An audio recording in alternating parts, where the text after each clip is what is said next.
next thing I had on here. You have internet, right? Kinda.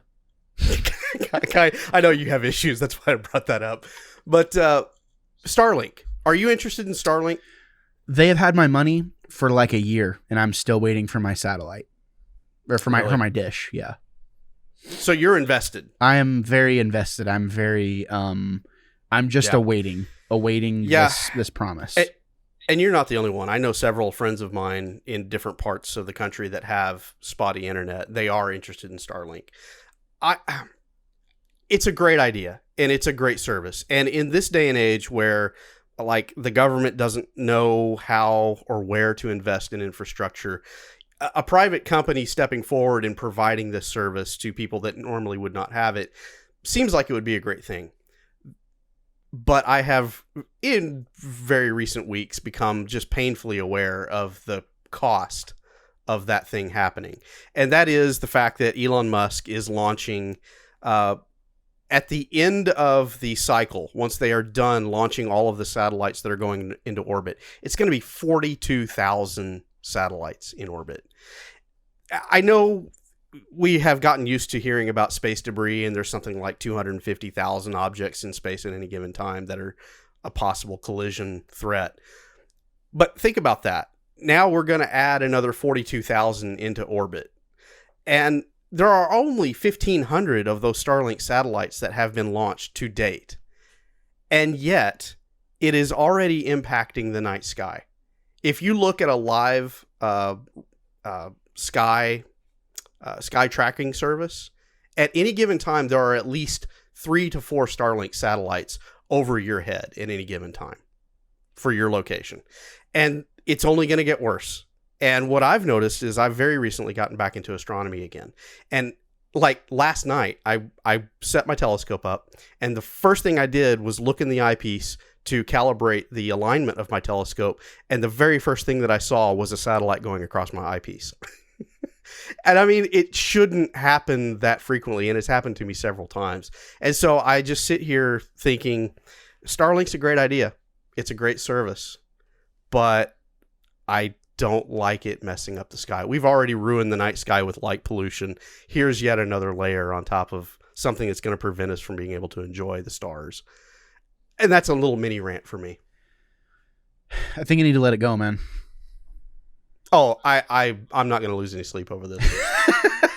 No, I'm just saying it's sad. It is sad. It is sad. And I do have to, I was thinking, I was like, is Ethan on a soapbox about something that really isn't that big of a deal? And I checked the length of the Earth, the measurement of the Earth. Do you know how long it is? How, in circumference, whatever. The circumference, what is it, 26,000? 20, almost 25,000 miles. 25,000, yeah.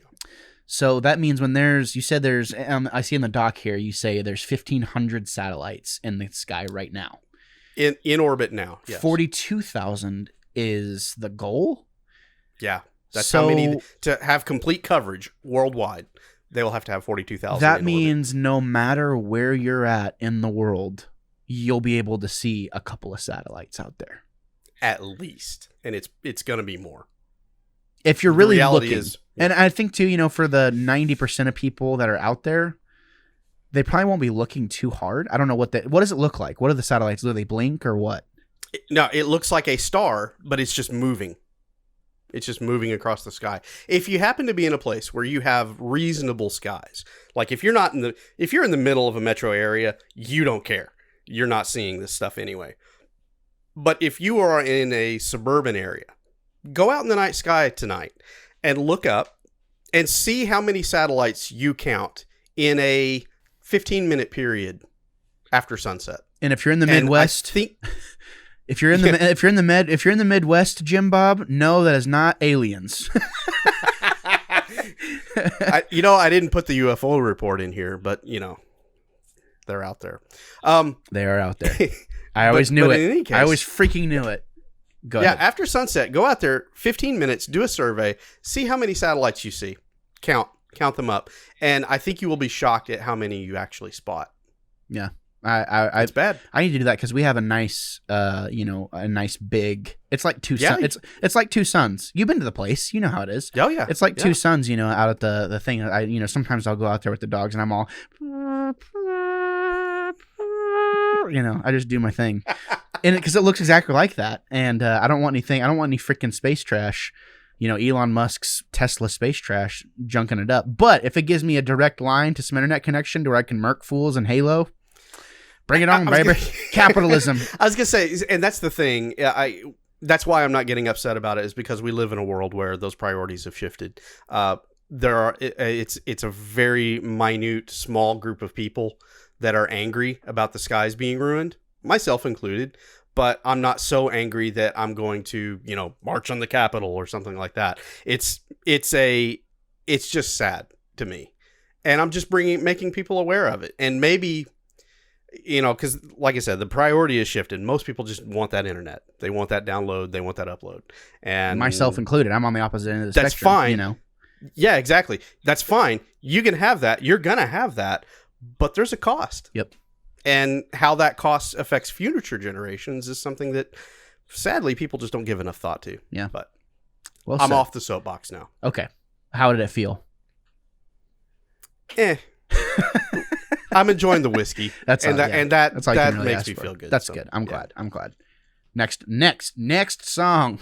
Well, whatever possessed you to check out any of the content that you saw today, I just want to say thank you so much for doing so. If you check the description down below, you'll see that there's a variety of different projects that I'm associated with. This is Wannabe Critic Productions after all. So I just wanted to say, if you enjoyed what you saw today, consider giving some of those other projects a chance as well. There's a lot of stuff that I'm a part of that that I do. If you were here for me or for someone else that you saw today, again, just thank you for checking it out, and I hope to see you again. But until next time, I'm Gabriel Fast, and I'll always be the Wannabe Critic.